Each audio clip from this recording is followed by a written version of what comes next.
이 말씀 중심으로 잘 되는 집은 축복의 말에서 시작된다. 이것이 오늘 말씀의 주제입니다. 머리 아픈 퀴즈를 먼저 내드리겠습니다. 경건이 메일을 잘 읽으셨다면 금방 푸는 문제입니다. 이 소설은 어떤 소설일까요?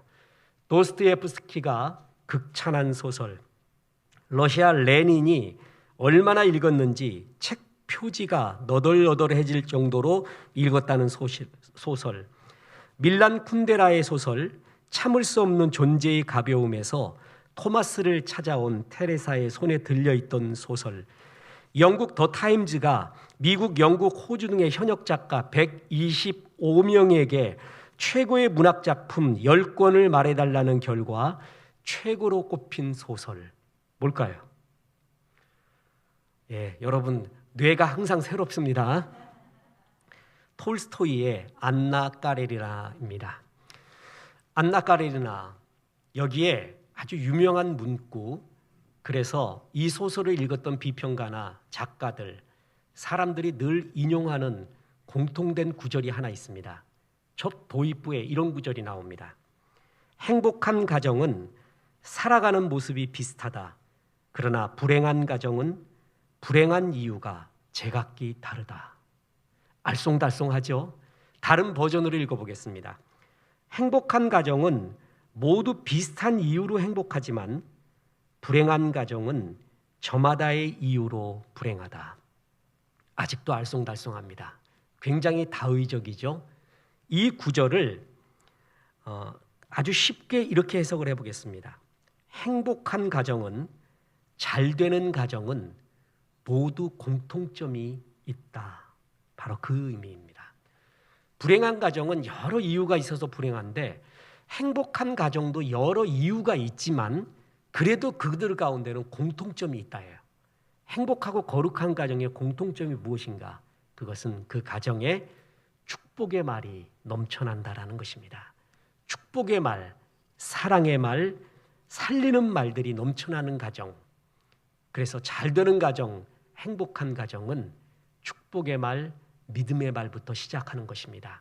오늘 우리가 헌화 예배를 드리며 또한 우리 가정과 또한 우리 교회와 그리고 우리 직장, 내가 사는 모든 곳곳에서 복의 근원으로 살기 위하여 우리 어떤 삶을 살아야 되는가? 첫째로 축복하는 인생이 되라는 것입니다.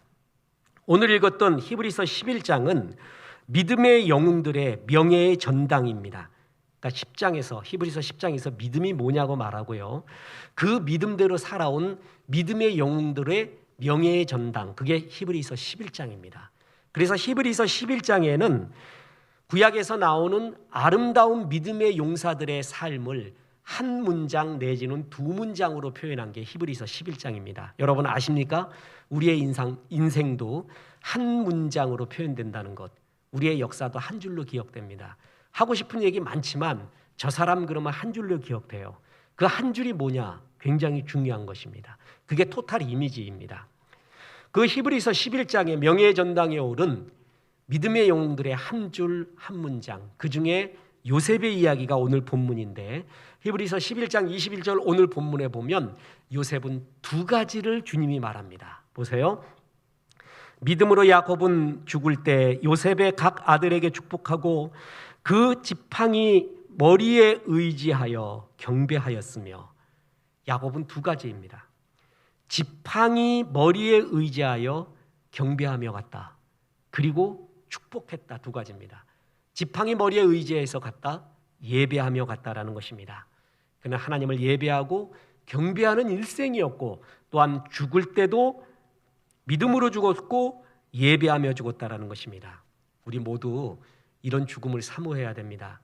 모든 목사들이 꿈이 있다면 예배하다, 설교하다, 전도하다 죽는 것일 겁니다. 모든 성도도 마찬가지입니다. 예배하고 전도, 선교, 구제하다가 죽으면 얼마나 좋겠습니까? 야곱은 예배하며 살았고 예배하며 죽었다. 또 야곱은 죽기 전에 자기의 지파들, 앞으로 이스라엘의 12지파를 이룰 12아들들에게 각각 다른 축복의 말을 했다라는 것입니다. 어떤 사람들은 죽기 전에 저주를 남기고 죽습니다. 또 이 왼수를 갚아달라고 죽습니다. 쓸데없는 소리하고 죽습니다. 근데 축복의 말하고 죽는다. 얼마나 좋은 의미입니까? 보십시오. 야곱은 예배하며 살고 예배하며 죽었다. 그리고 축복의 말을 하며 죽었다. 이것처럼 찬란하고 최고의 인생은 없습니다. 야곱처럼 이런 최고의 인생 사시기를 주 예수의 이름으로 축원합니다. 1858년 뉴욕의 한 가정에서 아이가 태어났습니다. 그런데 그 아이는 불행하게도 소아마비를 앓아서 다리를 절었고 시력도 극도로 나빴습니다. 특히 천식이 심해서 호흡 곤란 때문에 바로 앞에 있는 촛불도 끄기가 어려울 정도가 많았습니다. 간질이 있었고 발작을 했고 폐렴도 있었습니다. 이런 아이에게 아버지는 두 가지를 심어줬습니다. 하나는 체력을 길러줬습니다. 매일 아버지와 함께 마라톤을 뛰게 했습니다. 띠을 뛰면서 이겨야 한다. 인생은 수많은 난관이 있지만 이기는 자와 이기지 못하는 자가 있는데 넌 반드시 이길 수 있을 것이다. 그래서 아버지와 마라톤 뛰면서 때로는 마차를 타면서 아버지가 직접 말을 몰고 애를 마차에 앉습니다. 말과 호흡하는 법, 동네를 수없이 돌면서 세상 사람들을 사는 이야기를 보는 법, 가슴을 크게 만들어줬습니다. 체력을 길러준 거예요. 그 결과 얘는 점점 몸이 건강해졌습니다. 대학 들어가서는 그 저는 다리로 럭비부 선수가 되기도 했습니다. 그 정도로 강한 체력을 기를 수 있게끔 아버지가 그의 체력을 길러줬습니다. 그리고 또 한 가지가 있습니다. 끝없이 축복의 말을 해줬습니다. 축복의 편지를 아들에게 끝없이 전해주고 축복의 말과 축복의 기도를 그렇게 해줬다는 것입니다. 그 편지에 이런 내용이 있습니다. 내가 너를 만나서 아버지가 되었던 것이 얼마나 큰 행복이었는지 모른단다. 사랑하는 아들아, 내가 가진 장애는 장애가 아니란다. 내가 만일 오늘 전능하신 하나님을 참으로 신뢰한다면, 그리고 하나님이 너를 도와준다면 오히려 너의 장애로 인해 모든 사람들이 너를 주목할 것이고 너는 진실로 역사의 신화와 같은 기적을 남기는 놀라운 삶을 살 수가 있단다. 이런 말로 편지를 쓰고 기도해주고 계속 축복해줬습니다. 그 결과 그 아이는 1882년 24살이 되던 해에 뉴욕주 하원 의원이 되었고 37살에 뉴욕주 경찰청장이 되었고 뉴욕 주지사와 부통령을 거쳐 미국 역사상 가장 공적이 많은 대통령, 미국 역사상 가장 어두웠던 시절에 새로운 미국 신화를 장식한 유명한 대통령이 되었고 노벨 평화상까지 수상하게 되었습니다. 그리고 아십니까? 미국 러시모아 산, 그 유명한 산에 큰 바위 얼굴처럼 미국 대통령의 얼굴을 몇 명 새겨놨지 않습니까? 그 중에 들어간 대통령, 미국인이 진짜 존경하는 대통령 중에 하나, 시어도르 루즈벨트 대통령입니다. 그는 아버지의 축복 속에서 자라났습니다. 아버지의 사랑, 아버지의 케어. 부모님은 그를 향해서 실망하거나 낙담하지 않았습니다. 아이고, 이게 사람 노릇 좀 해야 될 텐데, 그런 아이였는데 최고의 대통령으로 만들었습니다. 그 힘이 어디서 나왔는지 아십니까? 끝없는 그를 향한 축복입니다. 끝없는 축복, 그리고 하나님에 대한 믿음, 그것이 바로 루즈벨트를 만들게 되었던 것입니다. 세상에서 가장 쉬운 일은 남을 비판하는 일입니다. 그리고 세워진 어떤 일을 비판하는 일, 하려고 하는 일을 하지 말라고 하는 일, 이것이 제일 쉽습니다. 세상에서 제일 어려운 일은 자기를 돌아보는 것이고 무너진 것을 세우는 일이고 하지 않으려는 사람을 북돋여서 하게끔 만드는 것, 이것이 제일 어려운 일이고 영광스러운 일입니다. 세우지는 못하고 비판만 잘하는 사람이 있습니다. 그러면서 자신은 비판의 은사가 있다고 합니다. 물론 건전한 비판이 필요합니다. 그러나 한 공동체가 아름답게 서가려면요, 나라가, 교회가, 가정이, 직장이 아름답게 서나가려면은 비평가보다는 세우는 사람, 섬기는 사람이, 이런 창조적인 사람이 더 많아야 됩니다. 뉴욕에는 1800개의 동상이 있다고 합니다. 유명한 정치인은 물론 장군과 예술가, 그리고 무명용사, 이상한 나라의 앨리스, 심지어는 썰매의 동상까지 있습니다. 그런데 유일하게 비평가의 동상은 없다고 합니다. 사람들의 마음 가운데 좀 그런 것이 있나 봐요. 세우는 사람, 만들어 갔던 사람에 대한 존경심이 우리 모두의 마음 가운데 넘쳐나나 봅니다. 예수님은 하나님의 말씀으로 사람을 살렸습니다. 그런데 바리새인은 똑같은 하나님의 말씀으로 사람을 지적하고 죽이는 데 사용합니다. 하나님의 말씀은 살리는 수술용 칼과 같습니다. 예수님은 하나님의 말씀 그 칼로 많은 사람들의 환부를 도려내며 사람을 살렸습니다.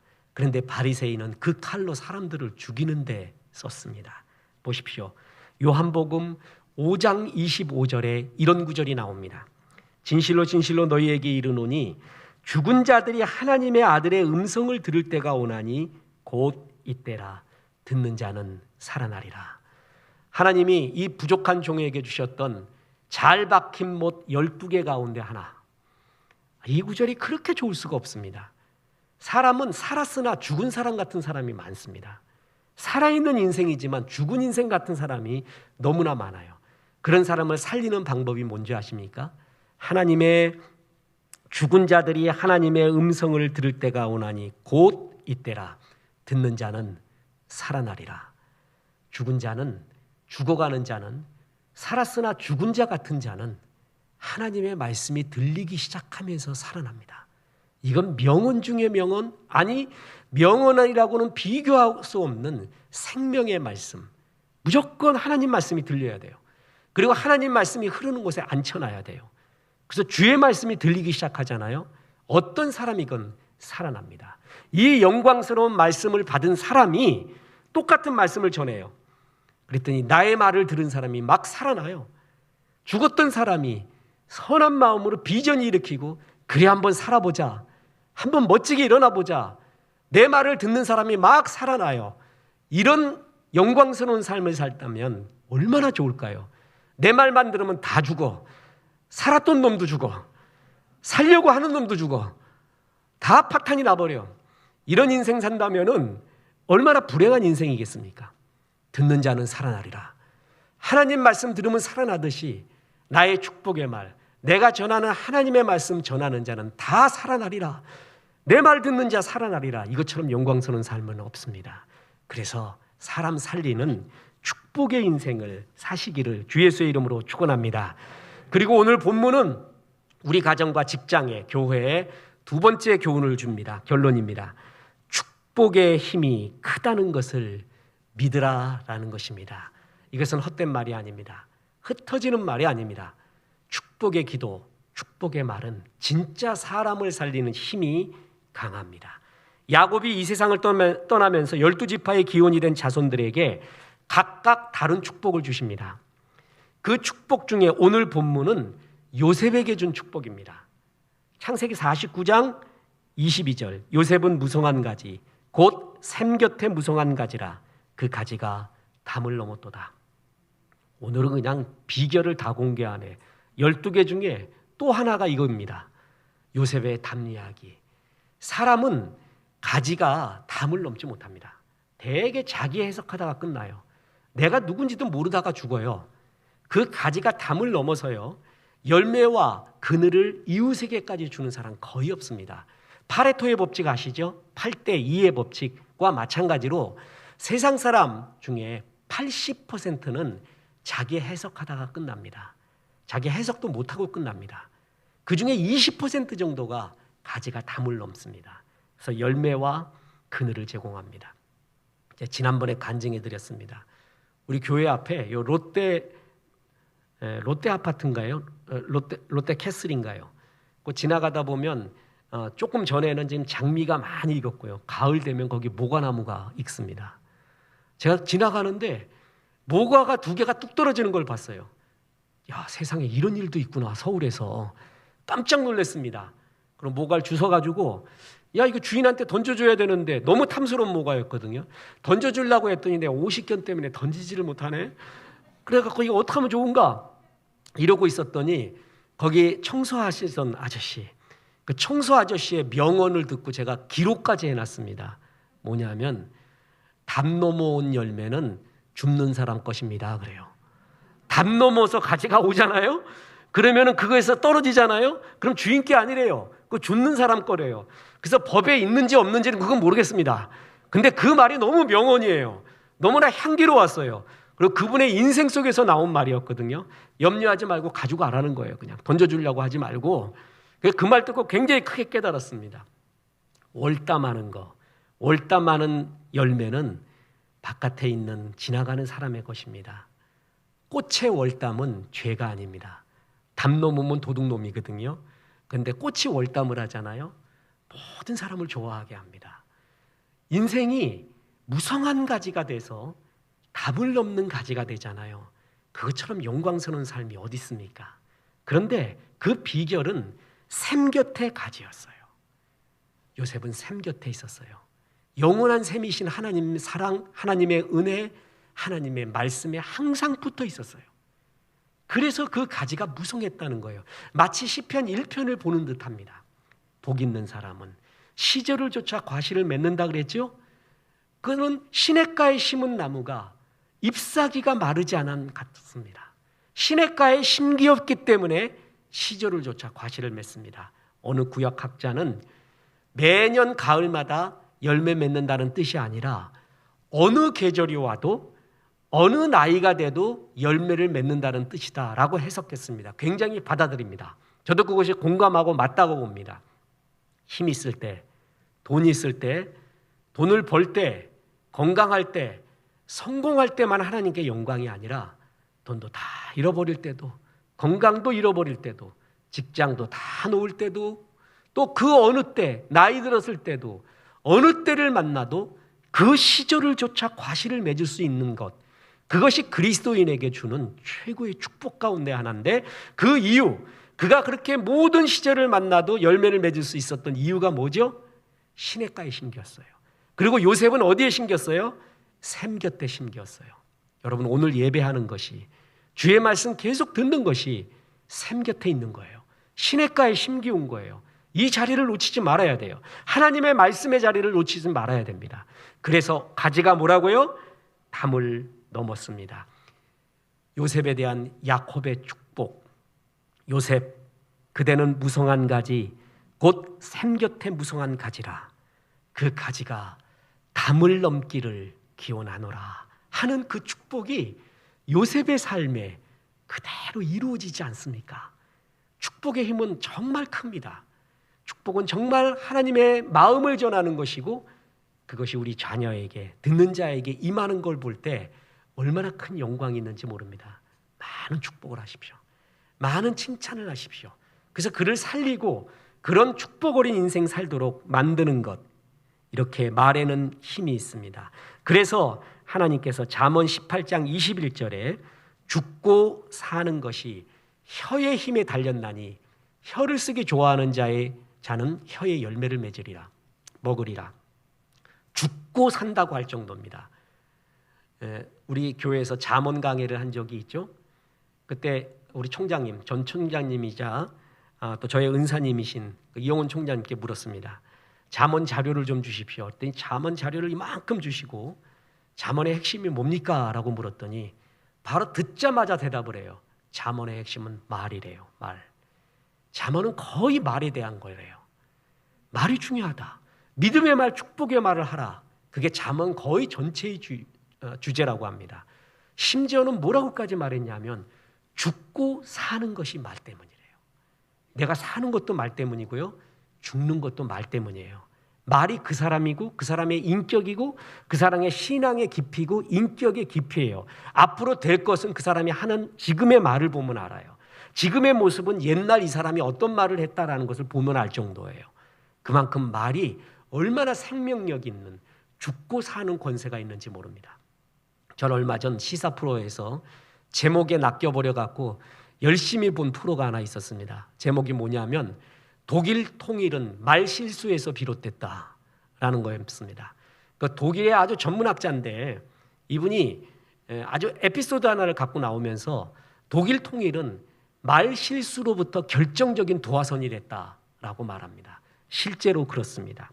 1987년 고르바초프 당시 그 소련 서기장은 독일이 통일되려면 50에서 100년은 기다려야 된다고 했습니다. 그런데 그 말을 한 지 불과 2년 후 1989년 베를린 장막이 거짓말처럼 무너집니다.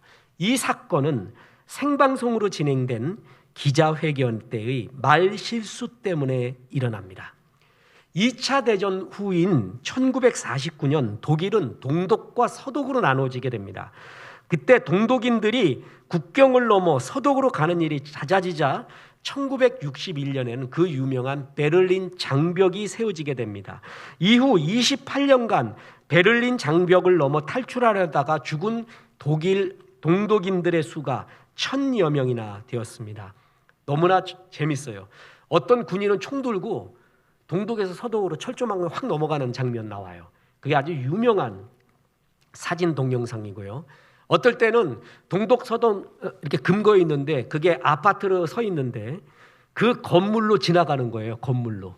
그래서 건물에 여기는 서독이요, 여기는 동독이야. 그래갖고 일로 뛰어넘으려고 건물로 막 올라가는 사람, 밑에서 잡아 당기는 사람, 별 사람 다 있었습니다. 최고는 뭐냐 하면은 열기구 타고 넘어갔어요. 이거는 영화로도 나왔습니다. 오죽 그 자유를 향해서 달려가고 싶은 마음이 그렇게 있겠습니까? 그래서 1989년 동독에서는 민주화 시위가 말도 아니었습니다. 그러자 동독 정부는 어쩔 수 없이 여행 자유화 조치를 발표하게 됩니다. 이때 동독 대변인은 서독 여행이 지체 없이 당장 실행된다라는 말 실수를 하게 됩니다. 그래서 그 말을 듣자 동독인들은 여행 모든 곳을 여행할 수 있으니까 거기에는 서독도 포함될 것이고 그러면 이 장벽도 없어지는 것이 얘기네. 그리고 수만 명이 몰려가서 그 베를린 장벽을 부수기 시작했습니다. 그래서 아무리 많은 경찰이 가도 너무나 많은 민중들이 와서 장벽 부수니까 할 수 없이 통일의 결정적인 계기가 된 겁니다.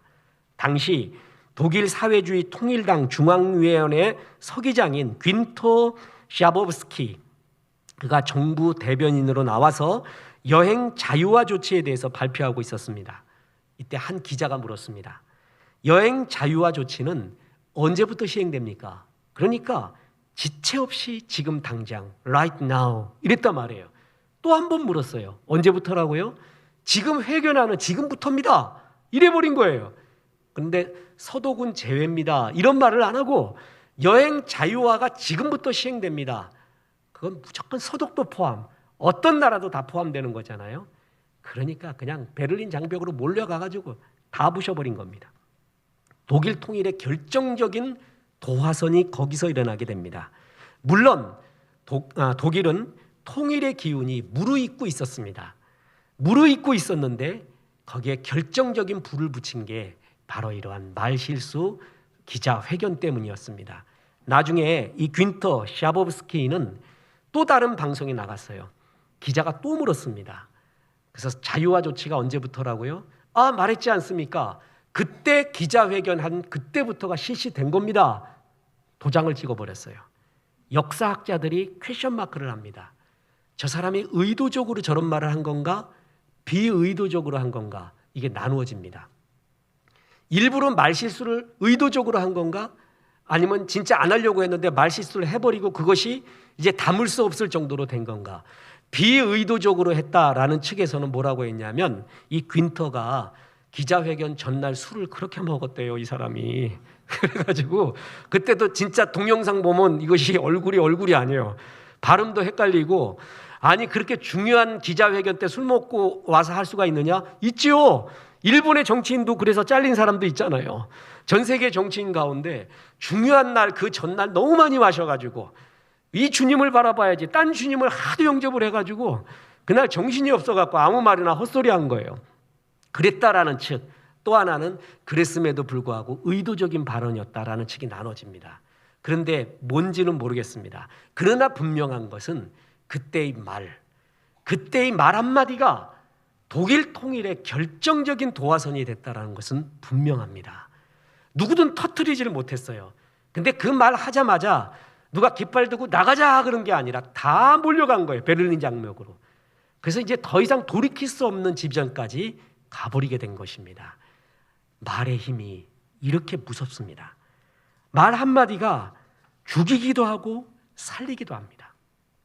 그래서 우리는 되도록이면 살리는 말, 축복의 말, 믿음의 말, 소망의 말, 살리는 말을 많이 하면 그것은 그 사람도 살리고요, 동시에 메아리처럼 나에게로 다가와서 나도 살리는, 나도 위대하게 만듭니다. 축복과 긍정과 믿음의 말은 그 사람 속에 있는 선한 것을 끄집어냅니다. 자아가 존중되고 존귀함이 넘쳐나게 만들어버립니다. 노트르담 성당 앞에 눈먼 거지 소녀가 있었습니다. 그가 팻말을 들고 구걸을 했습니다. 저는 눈이 멀었습니다. 한 푼 주십시오. 그 팻말 들고 아무리 있어도 지나가는 사람들이 거들떠 보지도 않았습니다. 그때 한 남자가 다가와서 그 거지 소녀를 보더니 편말의 글을 약간 수정해주고 갔습니다.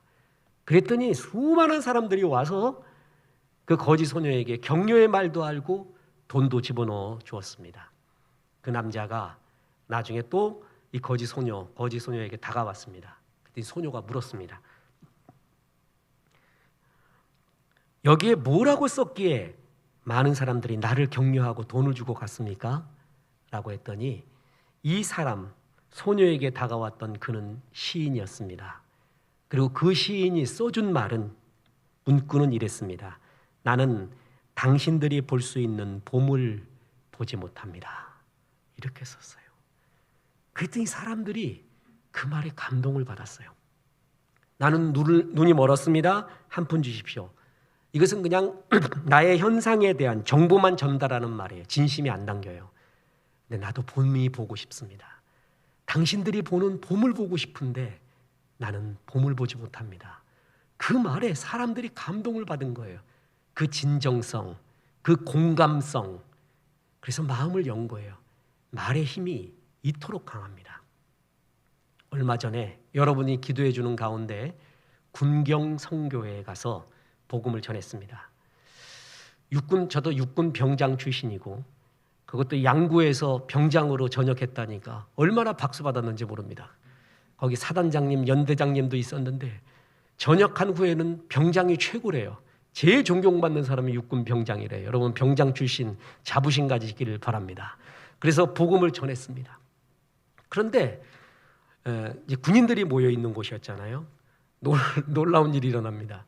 축도까지 다 끝나고 나니까 이제 잠시에 다른 행사를 하는데 애국가를 부릅니다. 그래서 애국가를 부르는데 우리는 동해물과 백두산이 그거 부르고 끝나는 줄 알았더니 저는 20년 만에 4절까지 불러봤습니다. 여러분 4절 시작이 뭔지 아세요? 이기상인가? 남산 위에 저 소나무는 몇 절이에요? 내가 또 잘못 알았구나. 아무튼 철갑을 두른 듯 하고 4절까지 이기상과 마저 이 마음으로까지 다 불렀어요. 굉장히 감동이 됐어요. 근데 그 다음 감동은 그 다음에 왔습니다. 거기에 백마고지 전투, 이러한 전투에서 죽었던 유해들이 유해 발굴단에 대한 동영상을 이렇게 쏘아줬습니다. 그랬더니 뼈를 이렇게 추려가지고 관에다 집어넣지 않습니까? 그리고 태극기를 다 거기다가 이렇게 휘감습니다. 그리고 발굴단과 그 발굴단 책임 장교가 그 앞에서 경례를 딱 하는 거예요. 그랬더니 정말 뭉클하더라고요. 그걸 딱 보는데. 그런데 그 뒤를 보니까 군인들이 전부 경례를 하고 있어요. 동영상 앞에. 그 유해의 동영상 앞에 경례를 하는 거예요. 그리고 한결같이 울어요. 와, 나 그때 진짜 말할 수 없는 감동이 있는 거예요. 이 사람들 정말 조국을, 나라를 사랑했구나. 하나님을 사랑하고 정말 나라를 사랑하는구나 하는 진정성이 느껴지는 거예요. 아니 동영상 보고 우리는 그냥 주스 먹고 이렇게 앉아서 보는데 야 저렇구나 뭐 했구나 이럴 텐데 그 태극기와 그 유해의 동영상 앞에 경례를 하는데 같이 하면서 울더라니까요. 정말 감동이었어요. 군인들이 원래 좀 순수해요. 그리고 충성심 강하거든요. 이 사람들이. 그 모습 보고 진정성 있는 마음, 진정성 있는 말, 이런 것들이 사람을 얼마나 움직이는가를 정말 느꼈습니다. 정말 온몸이 오싹하면서 이분들의 진정성, 나라 사랑하는 마음에 경이감이 들었습니다. 말은, 그 또 말에서 나오는 진정성은 이토록 사람들에게 가장 감동을 주게 된다라는 것입니다. 보십시오. 임진왜란 때요, 이순신 장군은 아주 유명한 말을 합니다. 뭐였죠? 신에게는 아직 12척의 배가 있사옵니다. 아주 유명한 말이잖아요. 이순신 장군이 백의종군을 하면서요, 그 전에 부산 쪽에 왜구들이 모여 있다는 거예요. 그 거짓 정보를 외놈들한테 듣습니다. 그러니까 거짓 정보일 수가 있고 진짜라도 저기는 가면 안 돼요. 이순신은 현장 장군으로서 판단을 했습니다. 그는 24전 24승, 학자에 따라서는 27전 27승, 한 번도 진 적이 없는 이기는 전투만 한 사람입니다. 저기 가면 안 된대요. 그런데 왕명을 어겼다 해서 이순신은 감옥으로 압송이 되고, 이순신 대신 나갔던 게 누구예요? 그게 원균입니다. 원균이 대신 나간 거예요. 그래서 7천량 해전에서 조선 수군은 완전히 괴멸합니다. 거북선이고 뭐군 다 죽어버려요. 수군이 없어질 정도였습니다. 괴멸을 했습니다. 이순신이 옳았던 겁니다. 그때 저 뒤에서 그 전투에 참여하지 않았던 장군 하나가 있었는데 그게 배설 장군이었습니다. 야, 저기 가면 내가 다 배설하겠다. 안 되겠다. 그래갖고 배 12척 자기 휘하에 있는 걸 갖고 도망칩니다. 이순신한테 남아있는 게 그거예요. 백의종군하고 난 다음에는 남은 게 그거예요. 그러니까 선조가 보기에 하도 답답하니까 조선 수군이 이제 없는 걸로 하고 수군을 육군하고 통합해라. 그때 총대장이 권율이었습니다. 그래서 육군에 통합해라 그랬더니 그때 한 말이 바로 이겁니다. 신에게는 아직 12척의 배가 있사옵니다. 그 다음에 어떻게 됩니까? 말도 안 되는 명량해전에서 12척이 어떻게 144척, 아니 174척, 아니 136척, 학자에 따라 다르지만 이런 배를 이길 수가 있습니까? 있을 수 없는 세계 해전사의 3대 면장면을 기적을 일으킵니다. 신에게는 아직 12척의 배가 있사오니. 그런데 만약에 이순신이 이렇게 말했다고 해봅시다. 신에게는 겨우 12척의 배밖에 없습니다. 그러면 끝이에요. 그 말을 함으로써 그냥 끝입니다. 그런 말을 계속 입에 달고 다니는 사람이 있어요. 이래서 안 되고 저래서 안 되고 나에게 있는 거는 12척밖에 없어요. 매일 이런 사람이 있습니다. 그럼 그 인생을 삽니다. 신에게는 아직 12척이나 남아 있습니다. 이 영광스러운 승리의 말, 믿음의 말이 그를 승리로 이끌게 된 것입니다. 일전에 말했죠. 육상 코치가, 높이뛰기 코치가 선수에게 꼭 말을 합니다. 야, 여기를 넘기 전에 마음부터 넘어라. 그게 비결이래요. 마음이 넘어가야 몸이 넘어간대요. 난 넘을 수 있다. 할 수 있다. 해보자. 그래야 넘어가는 거거든요. 죽어도 안 돼 나는. 이걸 내가 어떻게 해. 밑으로 지나가지 그냥. 어떻게 넘어가. 이러면 안 돼요. 마음부터 넘겨야 돼요. 그랬더니 저는 또 의심이 생겼습니다. 마음이 안 드는데 어떻게 마음이. 도저히 못할 것 같은데 어떻게 해요. 이때는 어떻게 할까요? 말부터 넘기는 겁니다. 말을 넘겨야 돼요. 믿음의 말을 해요. 축복의 말을 먼저 하잖아요. 그러면 마음이 따라오기 시작합니다. 그만큼 중요한 것이 말이에요. 하나님은 말에 힘을 줬어요. 인생을 끌고 가는 힘을 줬단 말이에요. 그러니까 축복의 말, 믿음의 말을 먼저 하는 겁니다. 제가 설교 때마다 늘 말하는 게 있습니다. 무엇부터 해야 될지 모를 때, 나도 이제 새로운 인생 살고 싶은데 무엇부터 해야 될지 모를 때 두 가지. 신실한 예배, 믿음의 말. 두 가지부터입니다. 무조건 신실한 예배의 자리에 있는 거예요. 그것부터 시작이에요. 그리고 말 자체가 믿음의 말, 축복의 말부터 하는 거예요. 이게 모든 기적의 새로운 인생의 시작점입니다. 스타트 라인입니다. 찬송가 202장에 보면 하나님 아버지 주신 책은 이라는 찬송이 나오잖아요. 거기에 가사에 이런 게 나옵니다. 하나님 아버지 주신 책은 귀하고 중하신 말씀일세. 기쁘고 반가운 말씀 중에 날 사랑한다는 말 참 좋도다. 하나님 말씀이 다 들어있는 말씀 성경인데, 찬송인데 날 사랑한다는 말이 참 좋대요. 이런 말을 많이 들으세요. 널 사랑한다. 너에게 선한 비전이 있다. 계획이 있다. 용기를 내라. 널 향한 하나님의 사랑이 지대하다. 이런 말을 많이 들으세요. 그리고 이런 말을 내 자녀에게, 내 아내에게, 남편에게 많이 해주세요. 잘 되는 집은 축복의 말, 믿음의 말부터 시작합니다. 그리고 그것이 씨앗이 되어 열매를 맺는 것입니다. 끝으로 하나님 말씀 하나 더 보겠습니다. 잠언 27장 21절에 도가니로 은을, 풀무로 금을, 칭찬으로 사람을 단련하느니라.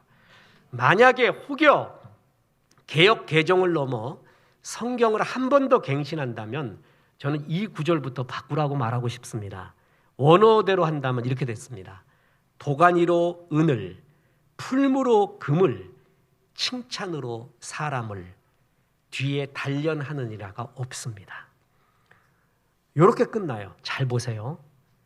도가니에서 은이 나와요. 은이 불순물이 많이 들어있거든요. 근데 도가니에 집어넣으면 순은이 나와요. 금도 불순물이 많아요. 그런데 풀무에 집어넣으면 순금이 나와요.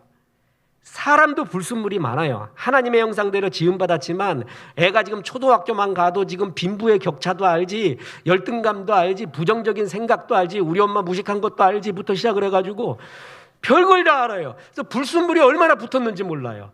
얘는 이 불순물을 어떻게 띄어내요? 칭찬이에요. 축복이라는 거예요. 보세요. 도가니에 은이 들어가면 순은이 나오듯이, 풀무에 금이 들어가면 순금이 나오듯이, 사람도 순사람, 하나님이 축복하고 계획했던 그 사람이 나오게 하기 위해서는 어디에 집어넣어야 돼요? 어디에 집어넣어요? 칭찬, 축복에 집어넣으라는 거예요. 그러면 그때 하나님이 원하는 사람이 나오기 시작한다. 얼마나 주옥 같은 구절인지 모릅니다. 내 속에 있는 선한 것, 가능성, 천사적인 요소, 아름다움, 주께서 주셨던 비전, 태어나면서의 목적, 그 선한 것이 감춰 있어요. 그런데 칭찬과 축복 속에 들어가면 그것이 나오기 시작합니다. 그래서 하나님이 원했던 사람이 나온다는 거예요. 그래서 이 가정에는 아내가 남편에게, 남편이 아내에게, 그리고 부모가 자녀에게, 자녀가 부모에게 끝없는 축복의 말, 아니 자녀가 부모에게 축복의 말도 돼요. 자녀 잘 들어보세요. 나 우리 큰아들, 작은아들이 포스트잇에다가 아빠 사랑해요, 아빠 아들을 해서 자랑스러워요, 이런 말 있잖아요. 이거 계속 붙여놓고 다녀요. 떨어지면 또 붙이고, 떨어지면 또 붙이고. 볼수록 좋아. 이거 그냥 용돈 타내려고 그냥 써내는 글인데, 근데 그 글이 그렇게 좋아요. 그건 어디서 누구한테 맨날 보여주고 싶어요. 자녀가 부모에게 축복해 줍니다. 나는 우리 부모가 최고예요. 나 세상에서 제일 존경하는 사람이 있다면 하나님, 예수님이고, 그리고 아버지예요. 아버지의 엄마의 아들이라서, 딸이라서 너무 좋아요. 이게 축복의 말이거든요. 그거 한마디 줘봐요. 용돈이 2배가 오릅니다. 여러분, 용돈 타내는 법을 아세요. 반찬도 달라지고, 자녀가 부모를 축복할 때, 부모가 끝없이 자녀를 축복할 때, 남편이 아내를 축복하고 아내가 남편을 축복을 할 때 잘 되는 집은 말부터 시작합니다. 헌화 예배를 드리는 사랑하는 젊은 부부 여러분, 신실한 예배와 축복의 말, 믿음의 말이 흘러넘치는 가정, 그 가정이 제일 아름다운 가정입니다. 아이들을 끝없이 축복하십시오. 끝없이 믿음으로 격려하십시오. 그래서 그 속에 있는 불순물을 다 빼내고 하나님의 사람, 하나님이 의도했던 사람이 나오도록 하여 하나님의 영광이 가득 임하기를 주 예수의 이름으로 축원합니다. 우리 하나님 말씀 생각하며 하나님 아버지 주신 책은 찬송합니다.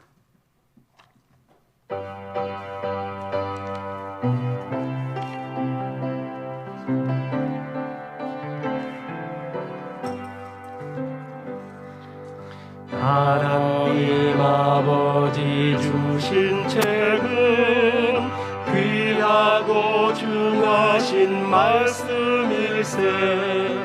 기쁘고 반가운 말씀 중에 날 사랑한단 말 참 좋도다. 주께서 나를 사랑하니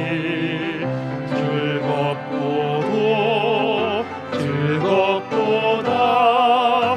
주께서 나를 사랑하니 나는 참 기쁘다. 다시 한번 부릅니다. 1절을 부릅니다. 하나님 아버지 주신 책은 귀하고 중하신 말씀일세. 기쁘고 반가운 말씀 중에 날 사랑한단 말 참 좋도다. 주께서 나를 사랑하니